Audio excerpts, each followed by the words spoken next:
Hello, my name is Preston Smith, and I'm currently participating in the Ronald Reagan Oratory competition. And this is Ronald Reagan's radio address to the nation on the observance of Independence Day. My fellow Americans, on Monday, America will celebrate her 207th birthday. I love the 4th of July. I enjoy picnics and fireworks and long summer days. And I get excited with the thought that millions of our people all across our great country will, on this 4th of July weekend, join together in thinking about freedom and the men and women who sacrificed to make it our inheritance. It's easy to forget just what a revolution these Americans made.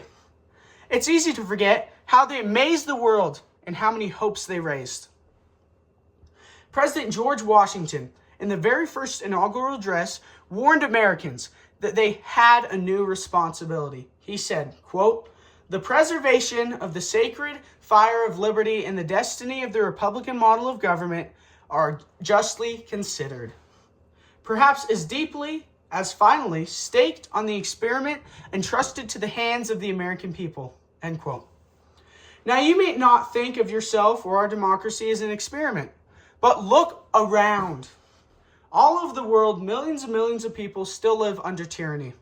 Their leaders claim that they're the wave of the future, that history is on their side, and yet their people look to us for hope.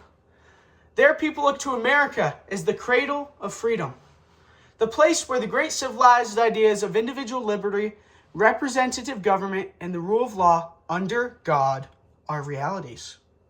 Yes, these people see America as the experiment that works. And democracy works because of the physical and moral courage of individuals, some famous, others deserving of recognition. I think of a group of women we honored in Washington this past April, an honor long overdue. They were nurses who'd been captured in the Philippines during World War II and then spent nearly 3 years in prison camps. These women would not describe themselves as extraordinary Americans. They simply volunteered to serve their country, and they chose to serve it with courage and hope. Their patriotism, as they gathered in Washington 40 years after their capture and imprisonment, remains strong and vibrant. Of course, we're accustomed to thinking of courage during a time of war, but democracy requires political courage as well. In 1954, when he was convalescing from a painful back operation, Senator John F. Kennedy had time to think about political courage.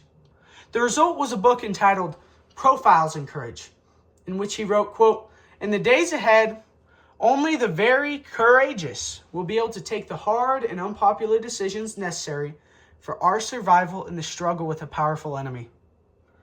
And only the very courageous will be able to keep alive the spirit of individualism and dissent, which gave birth to this nation, nourished it as an infant, and carried it through its severest tests upon the attainment of its maturity." Thank you.